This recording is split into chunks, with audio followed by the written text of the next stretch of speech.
El Papa Emérito Benedicto XVI ha fallecido este sábado a los 95 años de edad en el Monasterio Mater Ecclesiae del Vaticano, donde residía desde su histórica renuncia al pontificado en 2013.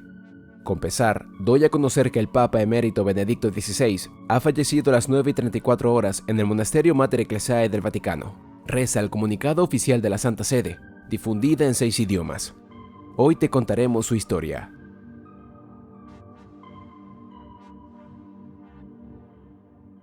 Muy pronto me presentaré ante el juez definitivo de mi vida. Aunque pueda tener muchos motivos de temor y miedo cuando miro hacia atrás en mi larga vida, me siento sin embargo feliz porque creo firmemente que el Señor no es solo el juez justo, sino también el amigo y el hermano que ya padeció él mismo mis deficiencias y por eso, como juez, es también mi abogado. En vista de la hora del juicio, la gracia de ser cristiano se hace evidente para mí. Ser cristiano me da el conocimiento y, más aún, la amistad con el juez de mi vida y me permite atravesar con confianza la oscura puerta del encuentro divino. A este respecto, recuerdo lo que dice Juan al principio del Apocalipsis: ve al Hijo del Hombre en toda su grandeza y cae a sus pies sin vida. Pero el Señor, poniendo su mano derecha sobre él, le dice: no temas, soy yo. Así escribía Benedicto XVI en su última carta, fechada el 6 de febrero pasado, al final de unos dolorosos días de examen de conciencia y reflexión sobre las críticas que se habían vertido contra él por un asunto de abusos cuando era arzobispo de Múnich, hace más de 40 años. Y finalmente ha llegado el momento del encuentro con el Señor. Desde luego no puede decirse que fuera inesperado y que el gran anciano llegara desprevenido.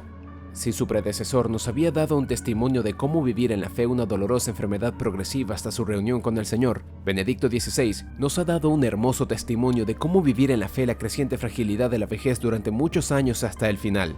El hecho de haber renunciado al papado en el momento oportuno le ha permitido recorrer este camino con gran serenidad. Tuvo el don de completar su camino manteniendo la mente clara, acercándose con experiencia plenamente consciente a aquellas realidades últimas sobre las que había tenido como pocos el valor de pensar y hablar. Gracias a la fe que había recibido y vivido, como teólogo y como papa, nos había hablado de ello de manera profunda, creíble y convincente. Sus páginas y palabras sobre la escatología y su encíclica sobre la esperanza siguen siendo un regalo para la Iglesia, sobre el que su oración silenciosa puso el sello durante los largos años de retiro en el monte. De las muchas cosas que se pueden recordar de su pontificado, la más extraordinaria fue que precisamente en esos años consiguió escribir y completar su trilogía sobre Jesús.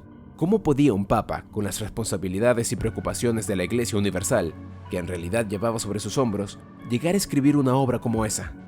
Ciertamente fue el resultado de toda una vida de reflexión e investigación, pero sin duda, la pasión interior y la motivación debieron ser formidables. Sus páginas salieron de la pluma de un estudioso, pero al mismo tiempo de un creyente que había comprometido su vida en la búsqueda del encuentro con el rostro de Jesús, y que veía en ello al mismo tiempo la realización de su vocación y su servicio a los demás.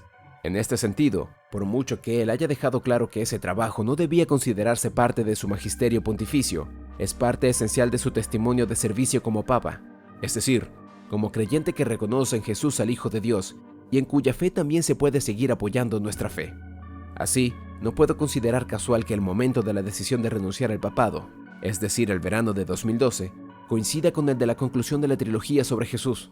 Fue el tiempo del cumplimiento de una misión centrada en la fe en Jesucristo.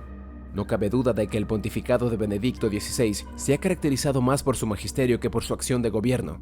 Era muy consciente de que mi punto fuerte, si es que tenía alguno, era el de presentar la fe de una manera adaptada a la cultura de nuestro tiempo. Una fe siempre en diálogo con la razón. No por nada quedaron en la memoria algunos de sus grandes discursos ante auditorios no solo eclesiales, sino también de representantes de toda sociedad. Durante 24 de los 26 años de pontificado de su predecesor, Ratzinger fue prefecto de la Congregación para la Doctrina de la Fe. Dos personalidades diferentes, pero que fueron, permítanme decirlo, un ensamble formidable. El vastísimo pontificado del Papa Wojtyła no puede pensarse adecuadamente, doctrinalmente hablando, sin la presencia del cardenal Ratzinger y la confianza depositada en él.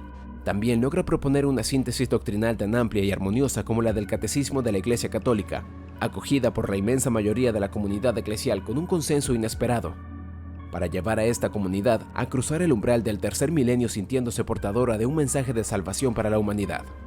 El pontificado de Benedicto XVI es y será también comúnmente recordado como un pontificado marcado por tiempos de crisis y dificultades. Esto es cierto y no sería justo pasar por alto este aspecto, pero hay que verlo y evaluarlo no superficialmente. En cuanto a las críticas y oposiciones internas o externas, Él mismo recordó con una sonrisa que varios otros papas habían tenido que afrontar momentos y situaciones mucho más dramáticas. Sin necesidad de remontarse a las persecuciones de los primeros siglos, basta empezar en Pío IX o en Benedicto XV, cuando había condenado a la matanza inútil, o en las situaciones de los papas durante las guerras mundiales. Así que no se consideraba un mártir. Ningún papa puede imaginarse no encontrarse con críticas, dificultades y tensiones. Esto no quita que, llegado el caso, supiera reaccionar a las críticas con vivacidad y decisión, como ocurrió con la inolvidable carta escrita a los obispos en 2009, tras el asunto de la remisión de la excomunión a los Lefebristas y el caso Williamson, una carta apasionada de la que su secretario me comentó que expresaba a Ratzinger en estado puro. Pero la cruz más pesada de su pontificado, cuya gravedad ya había empezado a percibir durante su etapa en la doctrina de la fe y que sigue manifestándose como una prueba y un desafío para la Iglesia de proporciones históricas, es el asunto de los abusos íntimos. Esto también fue causa de críticas y ataques personales contra él hasta sus últimos años, y por tanto también de un profundo sufrimiento. La escucha de las víctimas, el rigor en la búsqueda de la justicia ante los crímenes, la curación de las heridas, el establecimiento de normas y procedimientos adecuados, la formación y la prevención del mal. Este fue solo el inicio de un largo camino. Benedicto nunca se preocupó por una imagen de sí mismo o de la Iglesia que no correspondiera a la verdad, e incluso en este campo actuó siempre desde la perspectiva de un hombre de fe. Cuando me pidieron que resumiera la historia del pontificado de Benedicto XVI con un episodio, recordé la vigilia de oración durante la Jornada Mundial de la Juventud en Madrid 2011, en la gran explanada del aeropuerto de Cuatro Vientos, a la que asistieron cerca de 1 millón de jóvenes. Era de noche. La oscuridad se hacía más densa cuando el Papa comenzó su discurso. En un momento dado, se desató un auténtico huracán de lluvia y viento.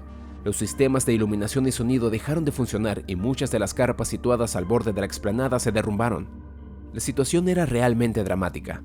Sus colaboradores pidieron al Papa que saliera y se pusiera bajo techo, pero él no quiso. Permaneció paciente y valientemente sentado en su lugar en el escenario abierto, protegido por un simple paraguas que ondeaba al viento. Toda la inmensa asamblea siguió su ejemplo, con confianza y paciencia. Al cabo de un rato la tormenta amainó, dejó de llover y se impuso una gran e inesperada calma. Las instalaciones volvieron a funcionar. El Papa terminó su discurso y la maravillosa custodia de la Catedral de Toledo fue llevada al centro del escenario para la adoración eucarística. El Papa se arrodilló en silencio ante el Santísimo Sacramento y detrás de él, en la oscuridad, la inmensa asamblea se unió en oración en absoluta calma. En cierto sentido, esta puede seguir siendo la imagen no solo del pontificado, sino también de la vida de Joseph Ratzinger y de la meta de su camino. Mientras él entra ahora en el silencio definitivo ante el Señor, nosotros también seguimos sintiéndonos detrás de él y con él. ¿Qué opinas de la vida del Papa Benedicto? Cuéntanos en los comentarios. Si te gusta nuestro contenido, por favor no olvides seguirnos en todas nuestras plataformas y reaccionar al video para ayudarnos a crecer. Esto fue todo por ahora en Grandes Semblanzas, tu canal de confianza. Nosotros nos despedimos por hoy, pero nos veremos mañana en una próxima oportunidad. Hasta pronto.